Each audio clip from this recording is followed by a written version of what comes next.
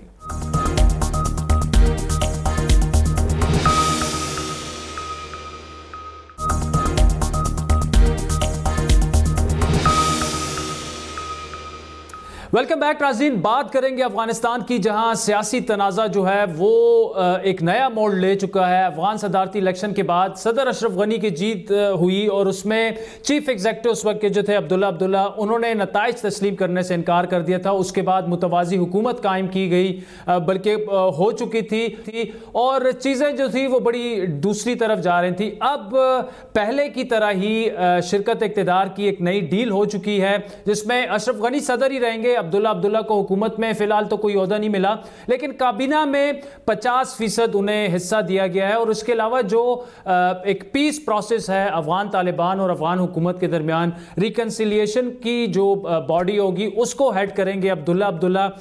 ایسے میں طالبان کیا سوچ رہے ہیں؟ پھر طالبان اور انڈیا کے درمیان بھی کچھ رابطوں کی کچھ ایسی خبریں بھی سامنے آئی تھی جس کی بہرحال تو طالبان نے تردید کر دی تھی۔ ان تمام معاملات پر بات کریں گے سینئر صاحب اور افغان امور کے جیت صحافی تجزیہ کار رحیم اللہ یوسفزئی صاحب ہمارے ساتھ موجود ہیں۔ رحیم اللہ صاحب، کیسے دیکھ رہے ہیں افغانستان کی ڈیولپمنٹس کو؟ پھر طالبان اور انڈیا کے درمیان جو ممکنہ طور پر ہو سکتا ہے کہ کہیں نہ کہیں مذاکرات ہو جائیں گے، لیکن کتنا سگنیفیکنٹ ہے افغانستان کی پیس پروسیس کے لیے عبداللہ اور اشرف غنی کا ایک معاہدے پر پہنچنا؟ میرے خیال میں یہ ایک کافی اہم ڈیولپمنٹ ہے۔ اس کے لیے بہت کوششیں ہوئیں، آپس میں مذاکرات ہوئے، امریکہ نے کافی دباؤ ڈالا، حتیٰ کہ امریکہ نے $1 بلین کی امداد اس سال روک دی تھی اور کہا تھا کہ وہ اگلے سال بھی مزید $1 ارب کی امداد روک دیں گے۔ میرے خیال میں اب شاید وہ امداد جو ہے وہ نہیں روکی جائے گی، کیونکہ ان کا آپس میں اتفاق رائے ہو گیا ہے، ایک مخلوط حکومت بننے جا رہی ہے۔ اور دیکھیں یہ جو معاہدہ ہے، اس کا مطلب یہ ہے کہ اشرف غنی نے یہ مان لیا کہ یہ انتخابات صاف اور شفاف نہیں تھے اور ان کی جیت جو تھی وہ صحیح نہیں تھی، اس لیے وہ مجبور ہوئے اور ڈاکٹر عبداللہ کو اپنے ساتھ پھر حکومت میں شامل کر لیا۔ عبداللہ نے یہ کہا تھا کہ وہ جیت گئے ہیں، وہ صدر ہیں، حلف بھی لیا تھا، انہوں نے یہ مان لیا ہے کہ ان کو کوئی جیت نہیں ہوئی تھی اور انہوں نے ایک کم عہدہ جو ہے قبول کر لیا ہے، اشرف غنی کو بطور صدر مان لیا ہے۔ تو میرے خیال میں دونوں کی ایک ناکامی ہے، اور یہ جو افغانستان کے عوام اکثر آج کل پوچھتے بھی ہیں کہ یہ انتخابات کرانے کی ضرورت کیا تھی؟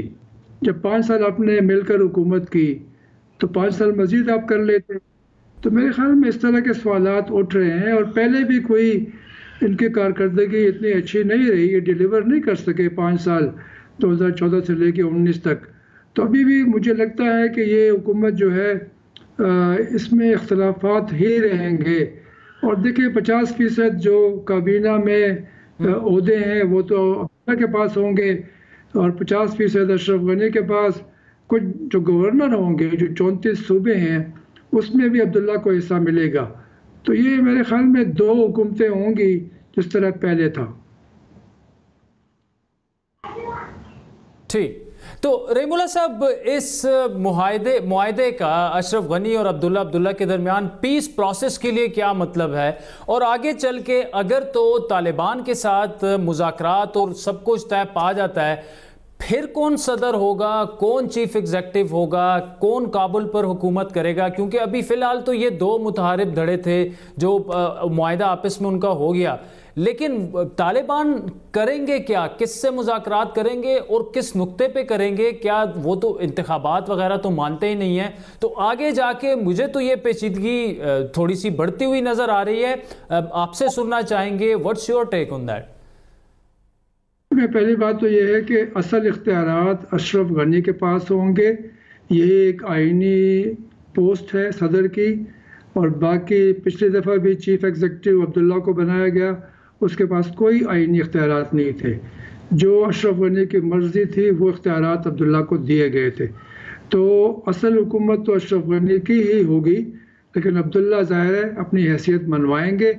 یہ جو ریکنسیلیشن کمیشن ہے جو امن مذاکرات اس کے تحت ہوں گے، اس کی سربراہی عبداللہ کو دی گئی ہے، تو مذاکرات کو لیڈ کریں گے عبداللہ، لیکن یہ اکیلے وہ فیصلہ نہیں کر سکتے، اس میں اشرف غنی کا بڑا عمل دخل ہوگا، اور یہ جو کم از کم یہ مسئلہ حل ہو گیا کہ ایک جو امن کا پروسیس تھا جو رک گیا تھا، جو دوحہ میں معاہدہ امریکہ اور طالبان کا ہوا، اس کے اوپر عمل درآمد بھی نہیں ہو رہا تھا، اور قیدیوں کی جو رہائی ہے، تبادلہ ہے، اس میں رکاوٹیں تھیں، اور یہ بین الافغان مذاکرات شروع نہیں ہو سکے تھے۔ کم از کم وہ رکاوٹ دور ہو گئی ہے۔ قیدیوں کا مسئلہ ابھی بھی حل طلب ہے، کچھ قیدی رہا ہو گئے، لیکن یہ ہے کہ امن مذاکرات شروع ہو سکتے ہیں، تو یہ ایک میرے خیال میں پیش رفت ہے۔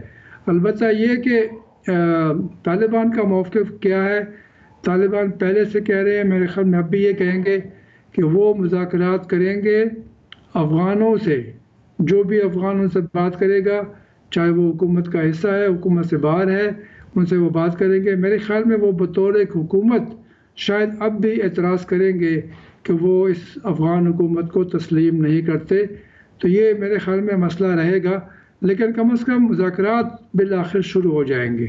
رحیم اللہ یوسفزئی افغانستان کی تازہ ترین صورتحال پر اپنا تجزیہ پیش کر رہے تھے۔ ناظرین، آج کے پروگرام پر آپ کے فیڈ بیک کے منتظر رہیں گے۔ ہمارا ٹویٹر ہینڈل ہے @بڑی بات۔ مجھے میری ٹیم سمیت اجازت دیجیے، خدا حافظ۔